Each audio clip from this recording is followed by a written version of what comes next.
Welcome back to another episode of the Puckn Pod. My name is Joe. My name is Brandon. And I'm Paul. Well, gentlemen, we've got a lot to talk about. Let's get things underway here before we actually say anything. I just want to say this before the audience writes us comments going, "What the heck is that noise?" If you're wondering what that hissing noise is, it's actually a fan in the corner that we've got. Because if we didn't have that, we'd probably be dying right now. And so if you hear that. Also the little shine on our bald heads. Maybe Paul's hiding his with the hat. That's why I'm hiding it.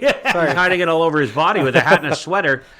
I'm not going to ask him. He had a theory. Yes, Paul. I need to hear this theory again. Yeah, I think our listeners need to hear this theory. I should point out. He's probably 100% correct, by the way, but I'm not going to try it. Yeah, he's probably right, but I will not try this. No, go ahead, Paul. So why are you wearing a sweater, buddy? So I actually tend to feel cooler in the sweater, and the reason for that, when you insulate your body heat, the only heat that you feel inside the sweater is your body heat, which is usually around kind of like 21 to 23 degrees Celsius.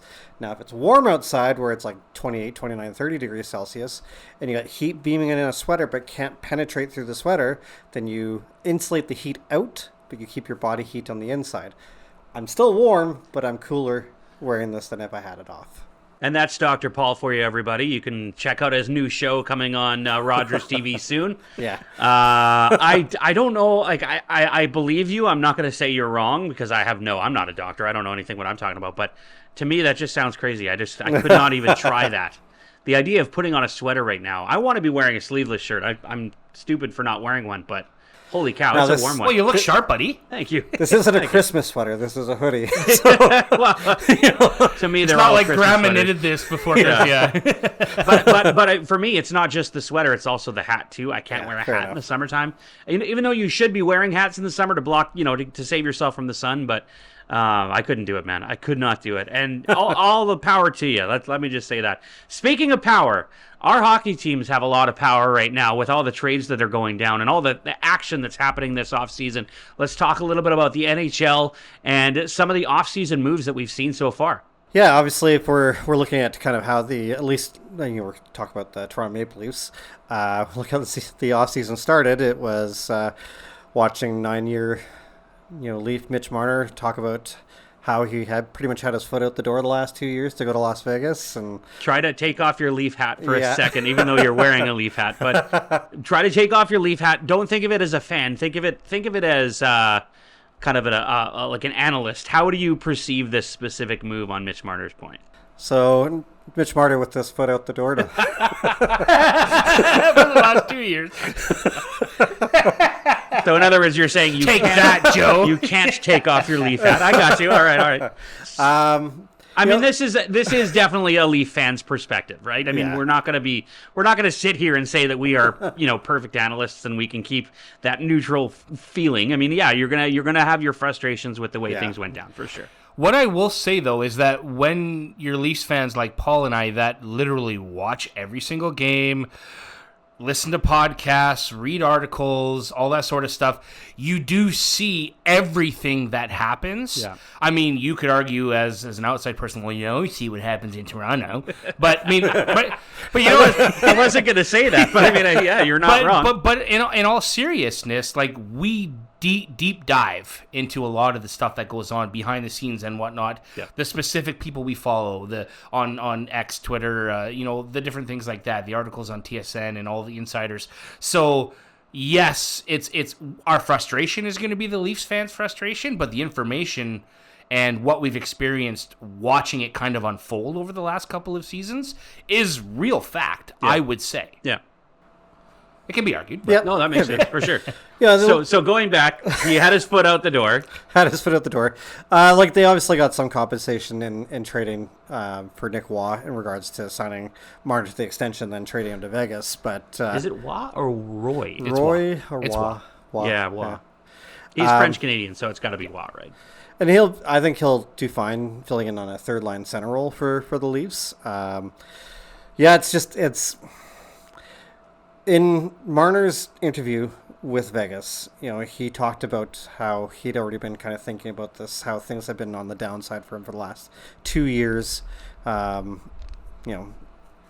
in Toronto, and that he was wanting a change. He was asking about Las Vegas when they were at the Four Nations Cup with some of the players that played for Vegas. So you had to know that, his mind wasn't fully in Toronto. And the reason I bring this up is, we're looking at the offseason. Obviously, Brad Treliving talked about doing a DNA change. And I think part of the DNA change is getting people out of the roster that aren't really fully committed, like the passenger that Matthews was kind of talking about at the end of the Florida series. Yeah, Matthews came straight out and said, there's too many passengers during this playoff run, specifically towards the end of the series with Florida. Speculation who he was talking about, but you start to connect the dots a little bit when you hear comments like that from Mitch Marner, where he's and other people that stated, like he said he talked to Mark Stone when at the Four Nations, and there was another Vegas player. Probably Shea Theodore. Shea Theodore, whatever, as well as Max Pacioretty and Ryan Reeves from his own team, asking them about what it's like in Vegas. And Ryan Reeves, which is another subject altogether, as part of the offseason with Toronto, which we'll get to, but he lives in Vegas still. Yeah. Right? Like, he has a house in Vegas. Yeah. Yeah. He's there right now. Yeah. He just played in a celebrity softball tournament. Yeah. In Vegas. Like, that's his home. He loves it there, right? Yeah. So, I mean, obviously, he must have talked it up. I mean, again, it's speculation, but connect the dots, really. Yeah. It's not that hard to do so. But, yeah, with him sort of experiencing that, the other thing I find funny is the number that he picked in Vegas, because it's the same number he wore in junior. Oh, yeah. But he couldn't wear it with the Leafs because it was Dougie Gilmour's number. So 93, right? As soon as he went to Vegas, he switched back to 93. To me, something like that, wearing number 16 in Toronto, having the success that he did, Stanley Cup lacking, of course, with that aside, right. But the amount of points he was putting up, the nominations for trophies, the Selke trophies, and being well-renowned throughout the league as a two-way forward, and this year, a 100-point player, but almost a 100-point player for like the last 5 years. Yeah. And like right there, as one of the top wingers in the National Hockey League, great on the penalty kill, great on the power play, no good in playoffs. But as soon as you switch to another team, you switch your number. So that screams to me, I just want to wash my hands of everything Toronto. Yeah. Right? So that the whole attitude when he would say things in Toronto, some of the famous quotes like, "Oh, we're treated like gods here," and things like that, like the entitlement and the body language, shoulder shrugs, like I just don't care in any interview. You watch Matthews, and Matthews can be arrogant too. Mm-hmm.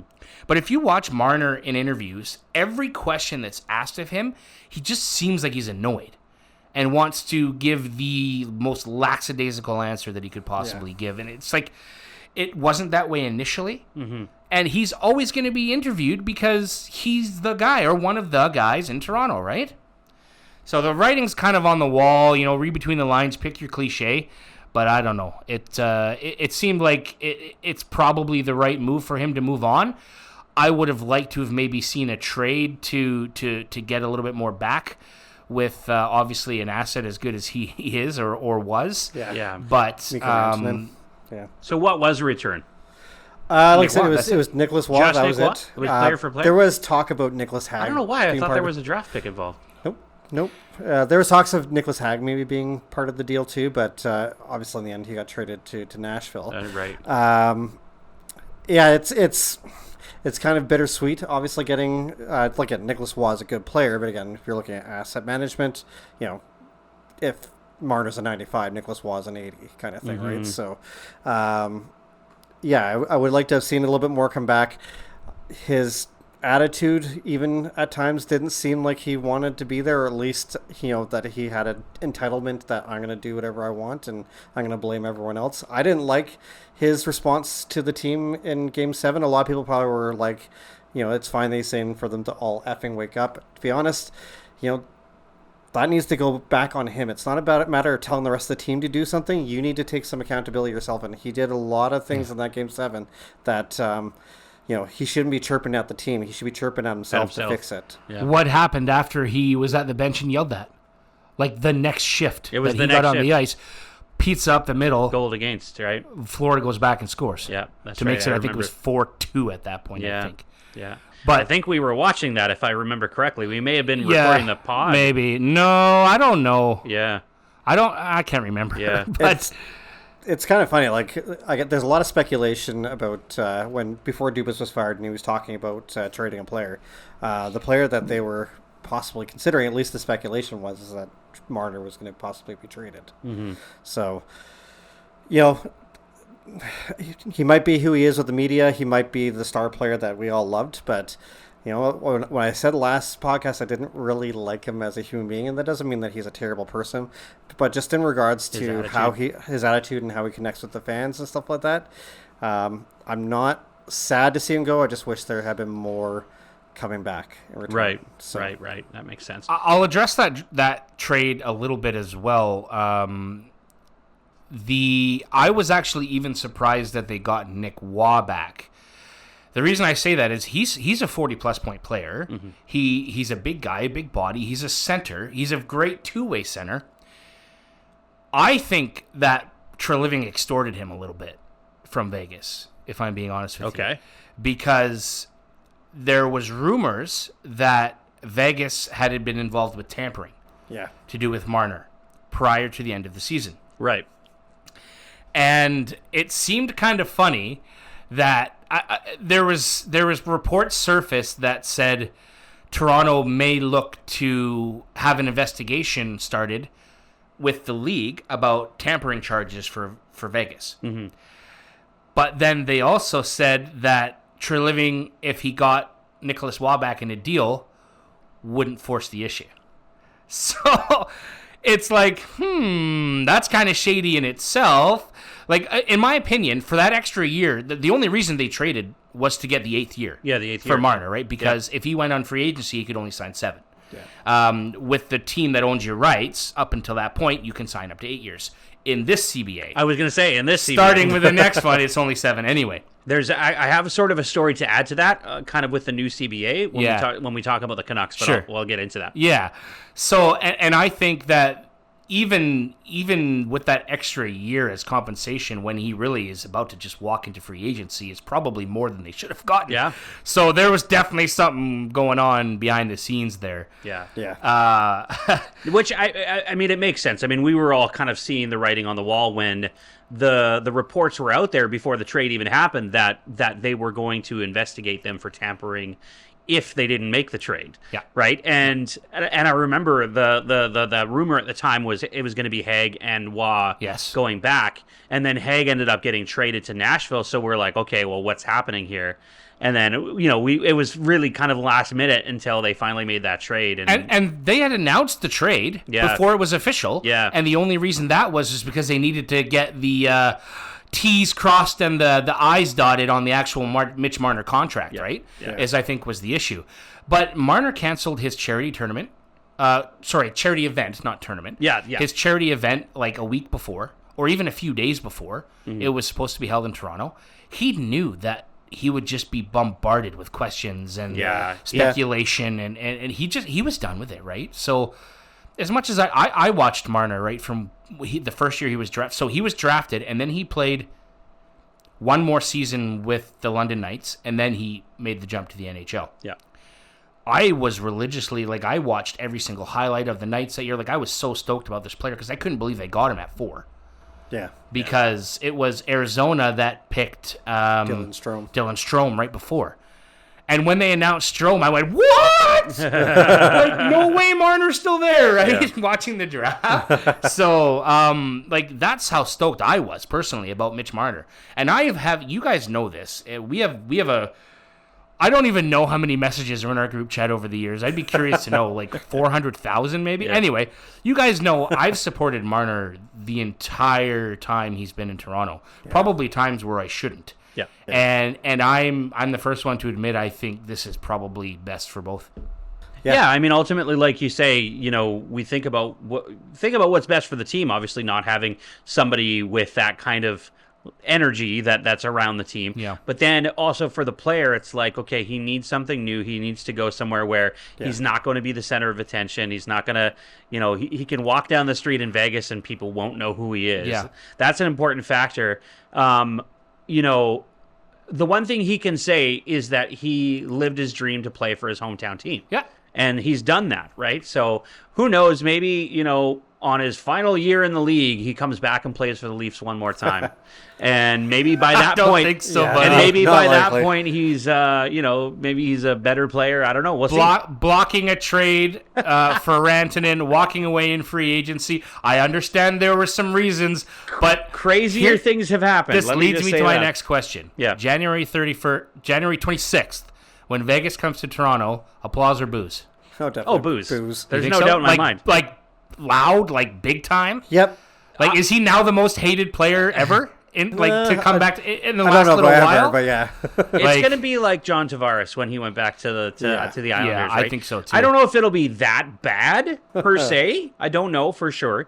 Like I don't see people burning their Marner jerseys. Maybe I've already there are. seen it. Yeah, well there I've you go. already Okay, seen so it on does Twitter, happen. yeah. But I'm a big advocate for people like why boo? It's like it doesn't mean anything. It's like the guy is just living his life.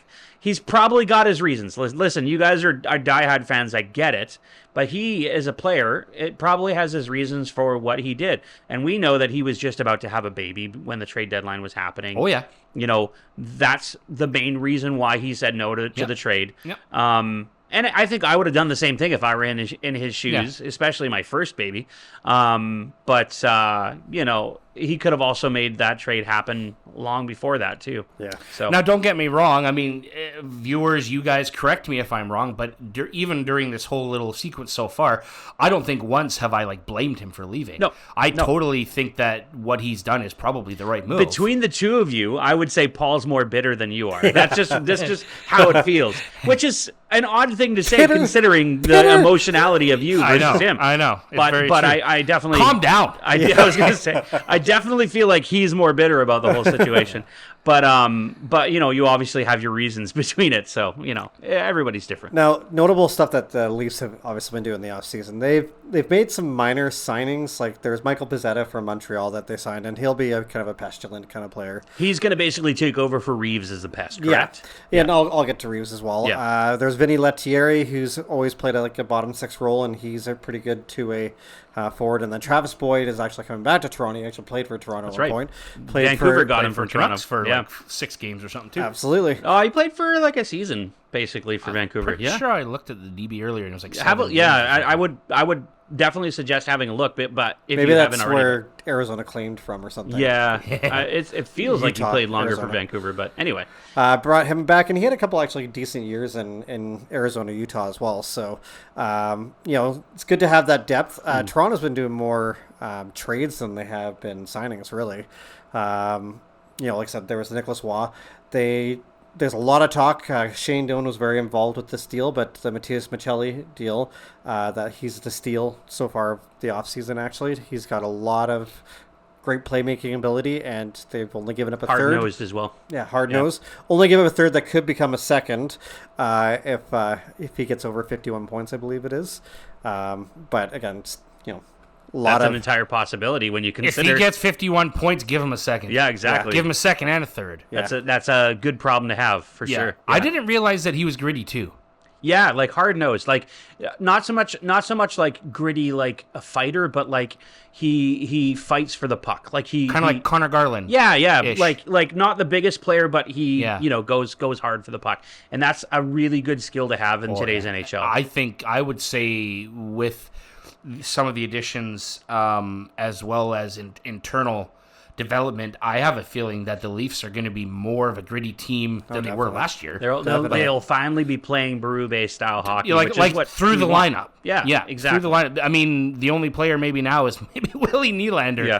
And he's a horse anyway. Well, so. maybe if that's the one thing Nylander's lacking, I think maybe he'll learn from other players, and that'll help drive him to do Yeah, that. totally. And we're talking about grittiness and stuff like that. They traded away Ryan Reeves, who's like the toughest nails guy to fight in the league. However, you would agree that Reeves doesn't his hockey sense isn't there. His playmaking abilities exactly. The foot speed's the big one. He's not the he's the kind of guy who ends up being in the press box until he's really needed. Well, and to be honest, it could be considered a steal trade too, because they got from the San Jose Sharks Henry Thrun back, who's a 24-year-old defenseman who will be an RFA at the end of the year. So they gave up a guy who'll walk in maybe 2 years, who's at the end of his career, for somebody that, if he turns out good, and Henry Thrun has said in interviews that he plans and works hard to try to be a number one defenseman. Whether he ever will be, hard to say, but he's 24 years old. You never know. When you consider what you gave up for him, if you can get a guy who's like even a middle pair defenseman, you're laughing. For Ryan Reeves, I'll take it any day of the week. Exactly. I'm actually a little frustrated with the exit of Ryan Reeves from what he said and the way he was talking about, how he felt the Toronto fans turned on him and how, the building went. There's so many ups and downs in the building during the playoffs and blah, blah, blah. And he starts, and I'll express my frustration because you were brought in to do a job. You were paid over what you should have been to do that job. Yeah. Especially at 36 years old. Yeah. And Paul, you're looking at me like, I told you. I told you. Because I've been an advocate for this dude since they signed him. I had no problem with the contract. But what I do have a problem with, now that he's coming out and talking that way, here's my issue, and I'm just going to break it down for you. The guy couldn't even lay a freaking hit because his foot speed was too slow. If he were to finish his check, he'd be called for interference. That's how slow he is. Yeah. Like, he was ineffective. Completely ineffective. He had one fighting major last season in 43 games. Yeah. Like, he had 9 fighting majors in 2 seasons. Okay. I mean, that's probably pretty average for an enforcer. Yeah.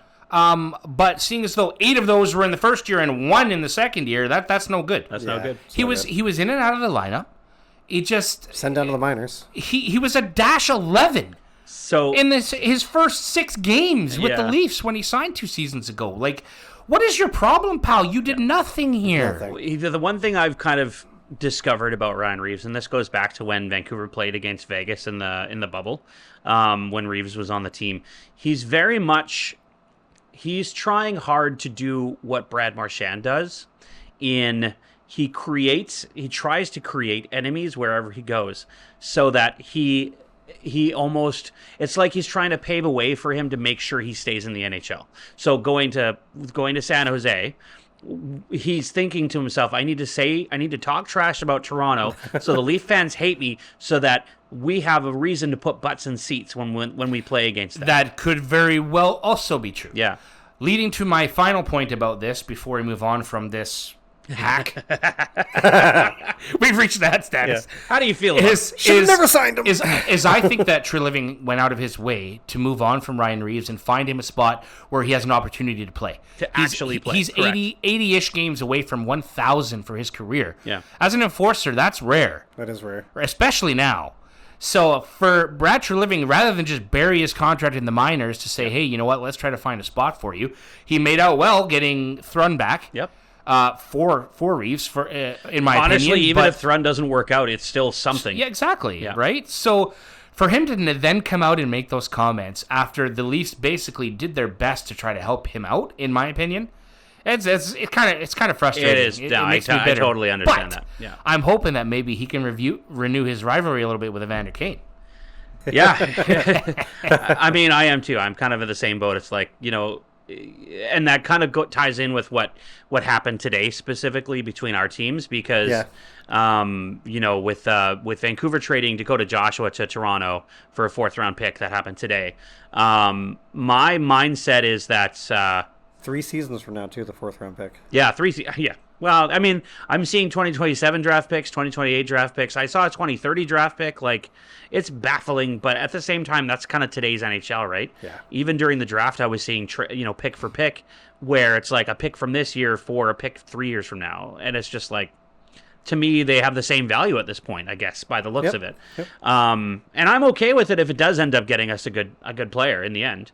But that being said, what it looks like is that they felt like I saw a story use the term expendable luxury that Dakota Joshua was on Vancouver, because they have a player like Evander Kane who's physical and can score. He'll probably play in the top 6 versus where Dakota Joshua was playing in the bottom 6 for that cap hit.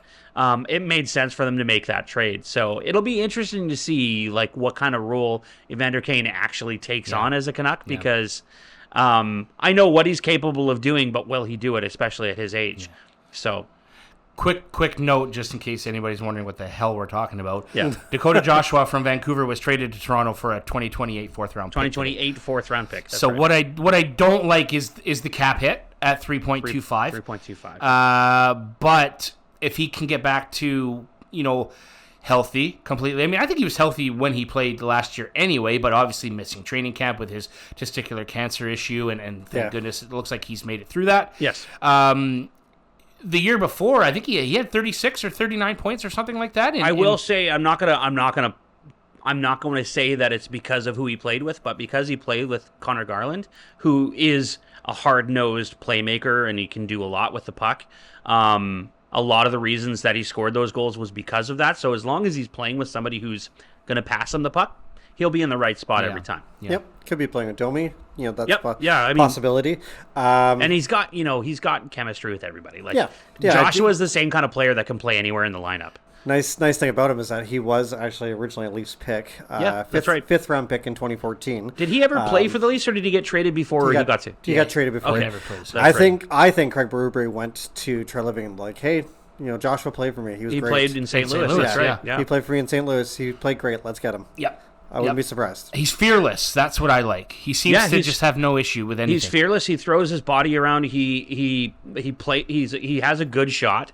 He plays the puck well. He gets in the dirty areas when he needs to. He's going to be the kind of player that might surprise Leaf fans in terms of being able to go to the net and being able to put the puck in the net when it matters. Now, like he's done clutch goals. He's made some really important clutch goals. Yeah. He might have a little less testosterone after surgery last year, but he still is a hard guy. So. Having said that, as I mentioned in the chat earlier, I did do a lookup on hit stats, and last year in 57 games, Dakota Joshua had 193 hits. Nice. Obviously, he was behind Kiefer Sherwood's 937 hits, or whatever the hell it was. The most in the NHL. But if you were to slot that into the Leafs lineup, over a full season, he would be 3rd in hits with 57 games, and I think there was 196 was Steven Lorentz and 207 was Simone Benoit, and then would have been Dakota Joshua slotting in the 3rd spot in half the games almost.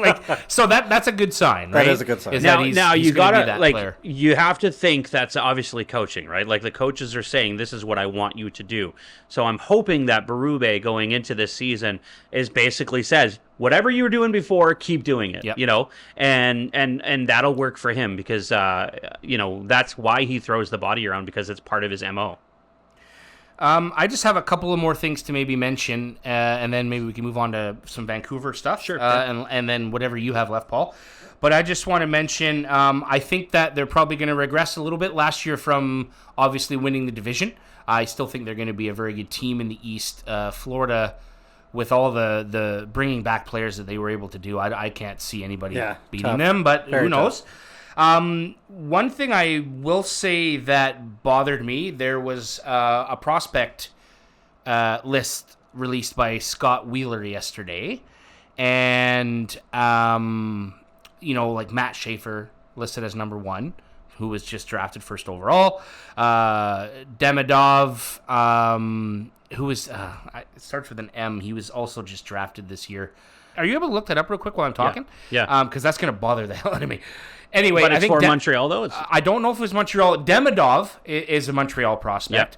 Yep. The second player that was on this prospect list was just drafted this year as well. Okay. Starts with an M. I know that for sure. Having said that, Easton Cowan, who we're big on as Leafs fans, 2 consecutive OHL MVPs. Yep. 2 consecutive Memorial Cup MVPs. Yep. 1 Memorial Cup championship. Yep. Take a guess where he was listed on this prospect list. 43. You know the answer? Yeah. What? What are you talking about, buddy? Like, I don't know. Oh, are you thinking Logan Mailloux? No. No, that's no. that was a trade a couple years That ago. was a trade they had with St. Louis, and they were signed to an entry-level contract. I believe so. Michael Misa. Misa, Second overall, San Jose. San Jose. Yeah. That he was the second, and he was the second overall rated prospect. Yeah. But yeah, 43rd. Like, give your head a shake, buddy. Come on. Even if you do a scouting report and all this, just on his stats alone, 43. Come on. Yeah, I would say for sure top 20 because again, there's 32 teams in the league, but I would put him top 20. Yeah, I mean, even top 30, but 43. That seems just like I don't know. I mean, he's a little undersized. Yep. I guess his skating needs a bit of work, but he's got all of the tools necessary to be an NHL effective player. Could very well be a little replacement for Mitch Marner if his game develops that way. With a little bit more balls. Yeah. Pardon my français, so to speak. You know what I mean? Like, and that's serious though. Yeah. They're exactly the same type of player. They do exactly the same things, except Easton Cowan's a little bit more of a pain in the ass. That's kind of it. They're virtually the same size. Cowan's probably going to be a little bit bigger as far as like beef goes. But yeah, I don't know. I felt that was a bit of a slap in the face to Easton Cowan with I would agree. the accomplishments that he's done over the last couple of years. But that's all I got anyway. Yeah, that's I get that for sure. Yeah. Now, if we're looking at the possibility that the Leafs still could trade some players away, whether it's Calle Jarnkrok, David Kampf, any extra forwards because they got a lot of forwards. There's a lot. If we're looking at the projected lines of what the Leafs could look like next year, you could look at Matthew Knies, Matthews, and Domi in the first, Michelli, Tavares, Nylander in the second, Joshua, Roy, and maybe Robertson on the third, Lorentz, Lawton, and McMahon on the fourth. I don't see the line shaping up that way. I would say that's probably the personnel, but I don't think those are what the lines are going to be. Yep. But I definitely think those are probably the players involved, which means Camp, Jarnkrok, even possibly Robertson, who's about to go to arbitration. There's got to be players moving out. There's just too many NHL forwards there. Yeah. So, I mean, even if if they do the same thing the Canucks just did, they trade away David Camp for a 6th-round pick. Like, I was going to say, it's going to be a pick. It's going to be nothing, right? Yeah, which is a pick fine, or a prospect that you can put in the AHL or something like that. Yeah, two-way contract of some kind. Yeah. What about the Canucks? So the Canucks, the Canucks have been fairly active, not as active as I was expecting, which I'm actually okay with because, I mean, obviously there's only so much you can do before it ruins your team. But they definitely surprised us on July 1st when it came to the signings that they made because we weren't expecting people to come back the way they did, right? Like we look, they ended up signing Connor Garland for a 6x6 contract, which I'm very, very happy with. Connor Garland is literally like a glue piece to this team. Like he's really part of the core when you consider what he brings to the table and the fact that he can play anywhere in the lineup, which is a big help. Thatcher Demko signed a 3-year, $8.5 million contract, which again, I'm really, really excited about. A lot of people were kind of not disappointed, but like surprised because I think they really thought that, with Artur Silovs winning the Calder Cup and, having that presence that maybe he would be kind of the backup to Kevin Lankinen eventually. And, they'd sort of let Demko's contract run up. But we knew from reports from the Canucks that they were wanting to re-sign Demko. And a 3-year contract basically gives him another 4 years with the team, and then they can make their mind up if they want to extend from there. Who knows what'll happen at that point with Tolopilo, who they also re-signed, who's going to play in the AHL this year. So and why do they have Tolopilo as the 3rd ranked goaltender now? Because they traded away Artur Silovs. I was going to get to that, but yeah, they did trade away Artur Silovs. Silovs, of course, was a huge piece of Vancouver, especially over this past season when he won the Calder Cup for the Abbotsford Canucks, going to Pittsburgh for a 4th-round pick in 2027. So another 4th-round pick, but again 2027 versus the one we got in 2028 from the Leafs. But yeah, so now Tolopilo is going to be the AHL goalie, while we've got Lankinen and Demko kind of tending goal in Vancouver. So they got some really awesome goaltending depth. I'm very happy with it. And of course, they also drafted a goaltender this draft, Alexei Medvedev, who's very, very promising goaltender for the London Knights. One of the top goaltenders in the draft this year. So really excited about that. Coming off a Memorial Cup championship as well. That's right. Yep. So they signed him to an entry-level contract, as well as their first-round draft pick, Braden Coots, also signed to an entry-level contract this year. Neither player will play for Vancouver this year, but having them at least under the ELC will allow them some control in terms of what they do and how they train and stuff like that. And they'll probably end up playing in the AHL sooner than later. Not this year, probably next year, though. Well, how old is Coots? Coots is 18. So he's... And Medvedev's 17. Now, is Coots, is he going to play in the NCAA at all? No, I believe he's going back to play for the WHL, the Seattle Thunderbirds, I believe. I believe. I could be wrong, but I believe. Unless he makes the Canucks team out of camp, he'll definitely go back to junior because he's not eligible to play in the AHL. Yeah. I think there's some sort of... There's some sort of rule, and maybe I'm thinking of the new CBA that's going to be coming out in 2026. But I believe there's some sort of rule now where you can have, it's like one player under contract who is under, if they're under 18 or something, they can play in the AHL. I believe the new CBA will allow them to do that. I think I remember reading that. Yeah. So that'll be interesting to see when it comes to teams that have those really promising prospects who are they've outplayed themselves in the junior leagues, right? I think that'll be really interesting to see when that happens. They did sign Pierre-Olivier Joseph in the as a free agent. I believe it's a 1-year contract, $775,000. He's a 26-year-old. I believe he's a left shot D, if I remember correctly. They're kind of stocked with D right now. I'm not sure what the plan is. Can't have too much depth. You really can't. You're absolutely right. You can't. I mean, he'll probably play in the AHL. You can ultimately. if you run out of salary cap space. Yeah, that's true. That is true. That's true. And I mean, honestly, after the trade with Dakota Joshua going to Toronto, they only have $3.25 million in cap now. It might be 3.26 or 7 or something like that. But still, you're pretty limited to what you can do, and they still need some center depth. So it'll be interesting to see if they make another move. There has been talks that they're also looking at moving Teddy Bluger as well, which is funny. You need center depth, so you're about to trade a centerman. But if it means getting a 2C, then maybe it's possible you can do that. How is that going to happen, though? If they're going to bring in a 2C, that salary is going to be high. Yes.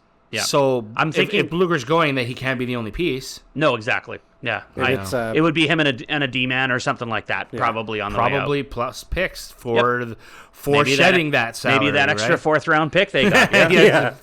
Could be a buy low situation. Yep. I don't know what Sean Couturier's kind of situation is in Philadelphia, but I know that he's struggled with injuries. He hasn't been able to stay consistent because of that, so it could be a buy low situation. Who was the Russian guy who played for Washington? Kuznetsov. Evgeny.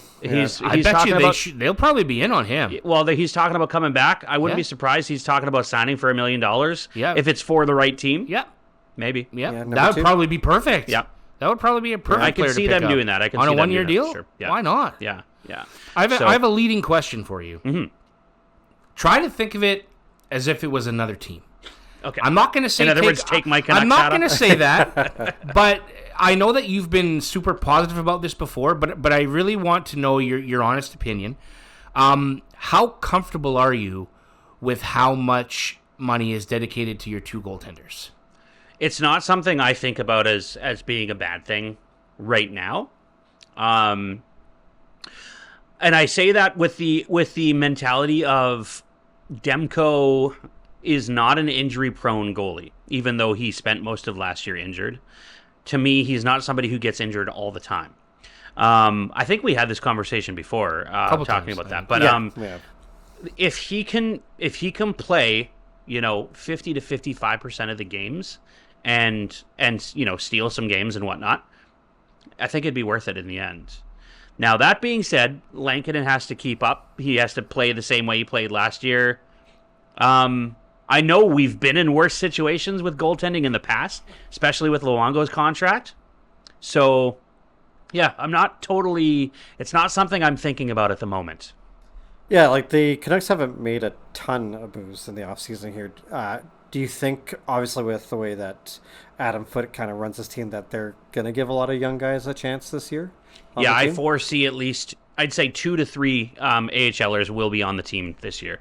I can see Aatu Ratu for sure making the team. Yeah. He'll probably be a third or fourth line center. I'm hoping third. And then I can see Linus Karlsson being on the team. And then I can also see possibly Baines being on the team as well.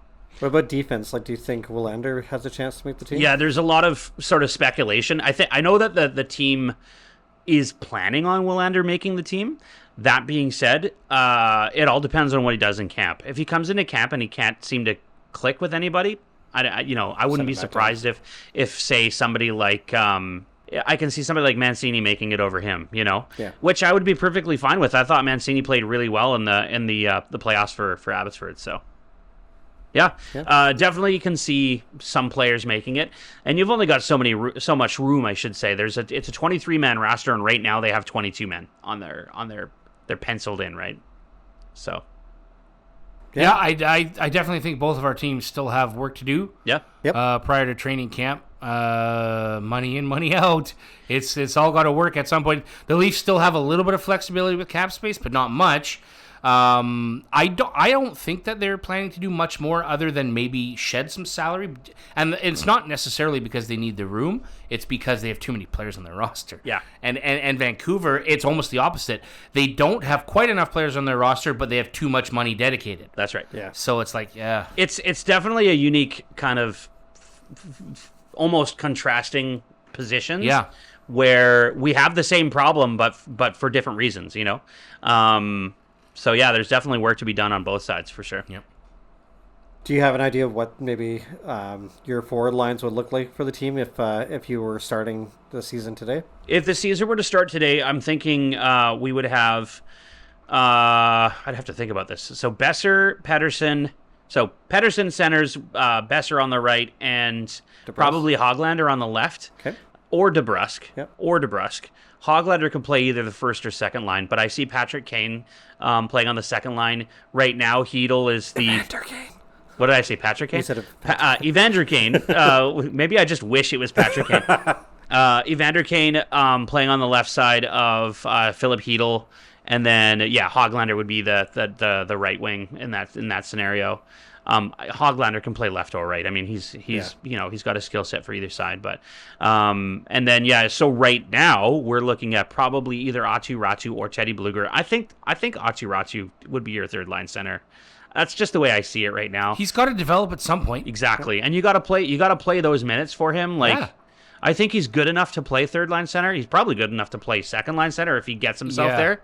But he's got to play in the NHL a lot longer, right?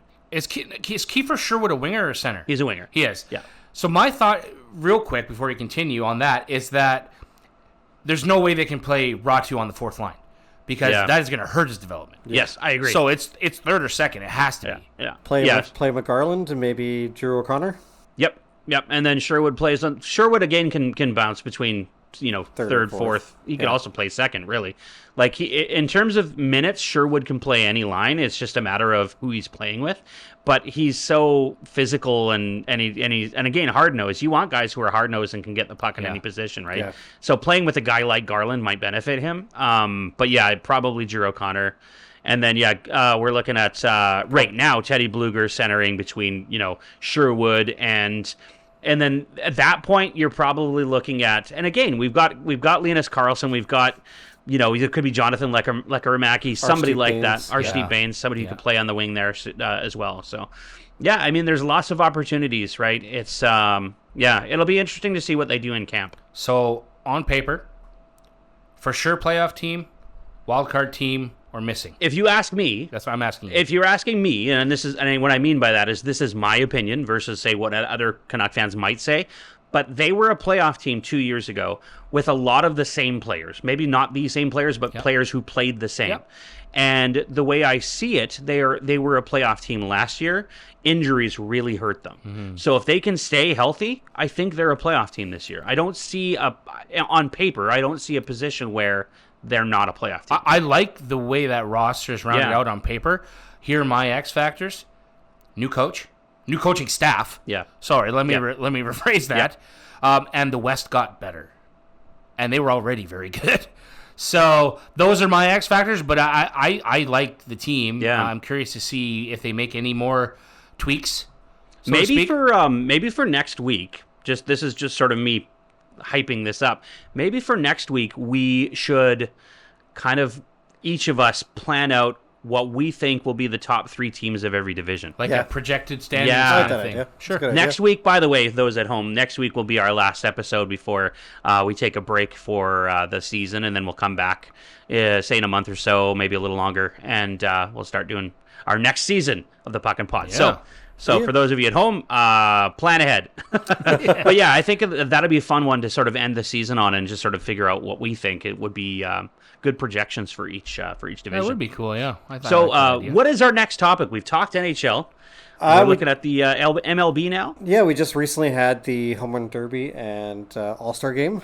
Shout out to Lauren Spencer-Smith, by the way. She's saying, "Oh, Canada," for, I believe it was the home run, or not the home run derby, the actual game, right? Nice. Yeah. Did you watch it?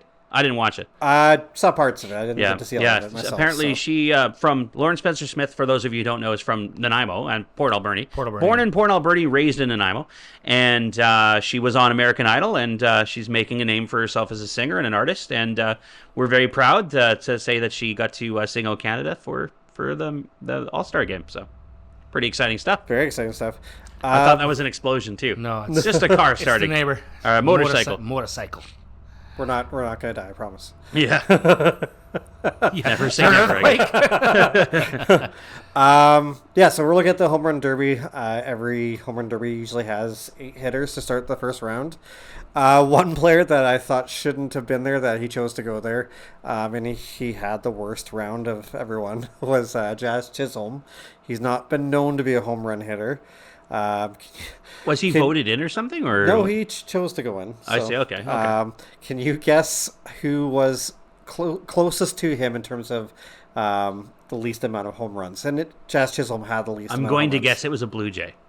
No, there was no Blue Jay. There was no Blue Jay. Okay. So this is how much I know about. Guess the number, I guess, of like how far the home runs difference was. If we're talking Price is Right score here, higher or lower, without going over, I would say 15. Okay. Well, I just looked, so that doesn't count, but I didn't mean to, by the way. I was going to say 8. 8. Yeah, it was 12 home runs. It was the second lowest person. Second lowest. So Jazz Chisholm had 3 home runs. I was going to say 3? Round, yeah. And the next one up was Matt Olson, had the second lowest at 15. Wow. I mean, I could probably not get any, so, I wouldn't even be able to make contact. I don't know if I would hit any choose balls. my pitcher. Yeah. Could you just float it, please? What was great about, obviously, about the Home Run Derby is it was the first time this position had won the Derby, and Cal Raleigh, who's a catcher for the Seattle Mariners, was the first catcher to win the Home Run Derby. And how many homers did he get? Total lots. Yeah, he definitely had a lot. So he had 17 his first round, 19 his second round, and 18 the third round. That's gotta just kill you, eh? Like that many hits? They worry that it screws up your swing. Yeah. Because all these guys are trying to get lift. Yeah. Through their their swing and their follow through, right? Mm-hmm. To get the ball elevated. Yeah. Having said that, there's a lot of players in I was about to say the NHL, but the MLB these days with such raw power that line drives aren't really a big deal. So I don't think that's maybe as much of a factor as it used to be. Mm-hmm. But that a lot of people say that it can screw up your swing. That's why a lot of guys don't want to participate in the Home Run Derby. Yeah. Because they come back from the All-Star Game and it's just like everything's they're getting under everything because they were trying to lift for through the Home Run Derby. Cal Raleigh left-handed too, which is nice. Yeah. You don't see as many left-handed hitters as you do right-handers, so it's nice to see that raw power. He killed the Jays last year when they were in Seattle. He's a great player. He really is. And big boy, too. What I thought was cool is through the whole home run derby, Raleigh's younger brother, was his catcher. Okay, all right. And his dad was the one throwing him the balls. That's an all-family affair. Yeah. It was do you really get to cool. choose who Yeah, you throws? do. Oh, that's Yep. cool. I Yep. like that.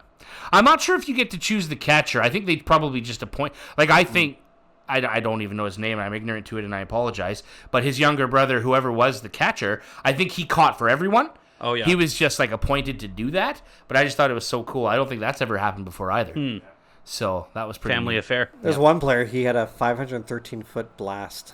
Who was that? That was O'Neill Cruz of the Pittsburgh Pirates. Yeah. 513 feet. That would have been third deck in Rogers Center. Very cool. Yeah, Rogers and many stadiums would be out of the stadium. Yeah, literally. It would You break actually had it right LEDs on the first. I think it was scoreboard. Rogers Center, right? It's called the Rogers Center? Yeah. I think they still call It used to be called the Sky Sky Dome Dome, sometimes. but I don't know. No, is it? No, Okay, no. so Yeah, Yeah, Rogers, that's what I sorry. thought, yeah. I had still it right call the it first Sky Dome time. because I forget, but Yeah. Now, we talk about the home run derby. What was kind of cool about the home run derby is there was a second home run derby, and that was in the MLB All-Star Game. Yeah. They went 6-6, tied 6-6 into the ninth inning. The National League was up 6-4, and then American League tied it in the ninth inning. And I guess the managers and the teams all agreed not to have it go into extra innings because just less wear and tear on the pitchers. And decided to do a swing off instead. So it was a home run derby at the end of the All-Star Game as well. I'm not going to funny? lie to you. I did not know that happened. I had the in-laws over for dinner, so I didn't watch it. But I hate that. Yeah. Yeah. And the reason I hate that is because this game, as we've alluded to episodes ago, has implications. Yeah, it does. The winner of the team that wins the All-Star Game has home field advantage in the World Series. Is that right? Yes. Okay. All right. So the National League, whoever, probably the Dodgers, will have home field advantage going into the final series. That would be So cool to have it finalized and the results from a swing off. It's like an NHL shootout. Why did they play the whole game? Yeah, exactly. It's like an NHL shootout to win the Stanley Cup. That would be so annoying.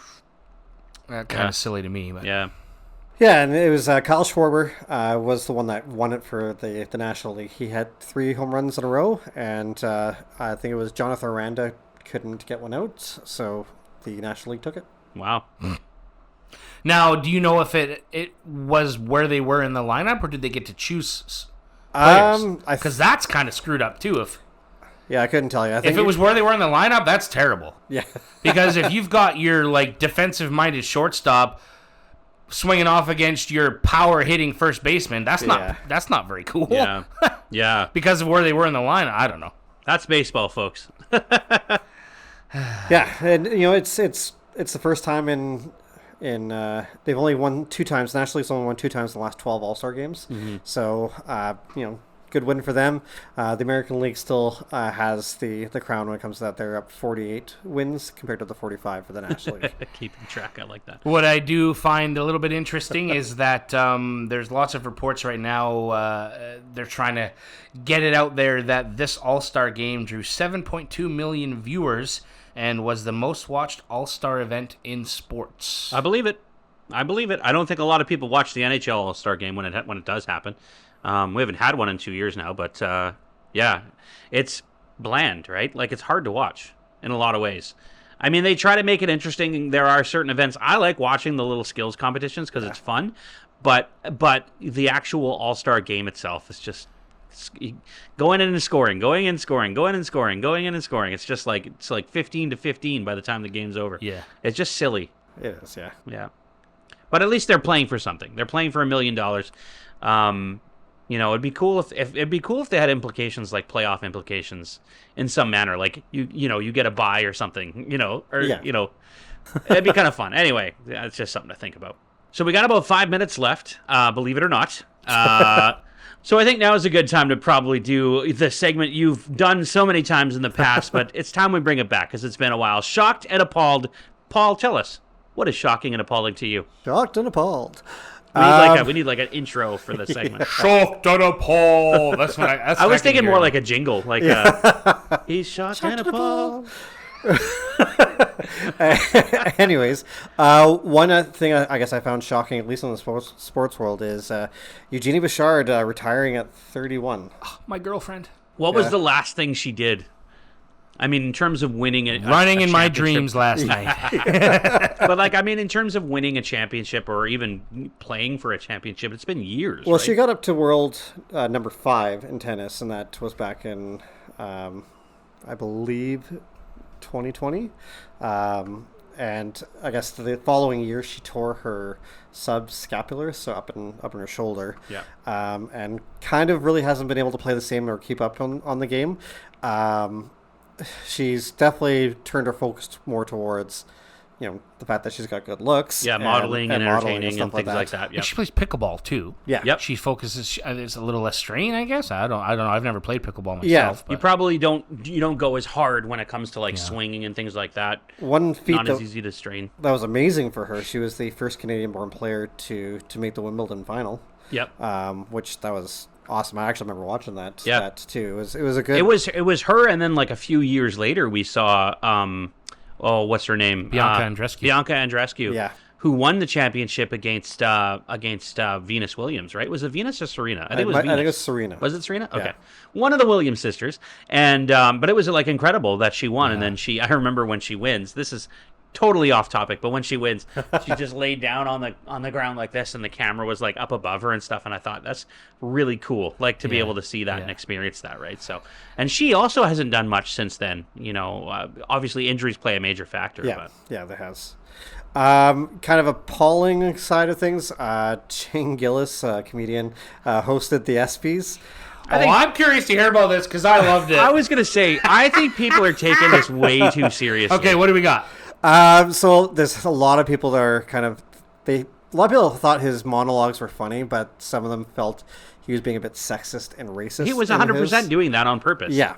He was totally doing that on purpose. Totally doing it on purpose. But to be funny. We live, unfortunately, in kind of a... I know we do. Yeah. Unfortunately and fortunately, live in a woke kind of society now, so that people are very sensitive to these things. So I hate that. I will forever say this. I hate the term woke because you generalize it, right? When you say woke, you're generalizing the fact that if you're offended by anything, you're immediately woke. And it's like, okay, like maybe women who play basketball were offended because he was insulting the WNBA constantly, which was hilarious. They were laughing. Well, it's talking about fist fighting black women. Yes, with the Caitlin Clark thing. So, I mean, and to be fair, he also admitted a lot of his jokes weren't written by him either. Yeah. So, there's other people to be mad at, but I thought he did amazing. I thought he was hilarious. I liked a lot of his Donald Trump quips. Yes, they were really good and poking at Epstein, and then he was like, "Oh, it got deleted." I love that joke. That was so funny. Yeah. I was surprised when I saw that little clip that there wasn't more laughs. Yeah. Like it almost took a second to register. Yeah, I know. And it's when he cracked a smile that everybody was like, "Oh!" Okay, quickly. We've only got a couple more minutes. What else you got? Lastly, on this end, obviously just made mention of Trump. Have to kind of poke at it. He's making life hard around the world, and like I said, he's about to implement more tariffs. Again, I could bring up Trump as a celebrity because he's been known as a celebrity. He was on The Apprentice, and I don't know, like life's already tough as it is, and having somebody who has free reign with the largest economy in the world to make those kind of decisions, to almost, you could say, steal money from the products of other nations, it's appalling and concerning. 100%. I couldn't agree more. That's a good way to end it, I think, actually, gentlemen. We'll talk next week a little bit more about some of our predictions for the NHL. I think that's something that we can look forward to. Maybe we could talk a little bit more about shocking and appalling things, but also maybe what's bugging Brando. That's something I think we can look forward to next week. Gentlemen, thanks again for another awesome episode. I had a good time. I thought we had some fun talking about. I can't believe it's over already. I know, it goes by fast. It really does. When they always say when you're having fun, things go by fast, and that's literally what happens in this scenario. So thank you, everyone, for watching. And again, if you guys want to comment or anything, please reach out to us on our social media. We're available everywhere at the Puckn Pod. You can also see our podcast on YouTube. You can also see us on Rogers TV. If you haven't already, check us out. And once again, for the Puckn Pod, my name is Joe. My name is Brandon. And I'm Paul. We'll see you guys in the next one.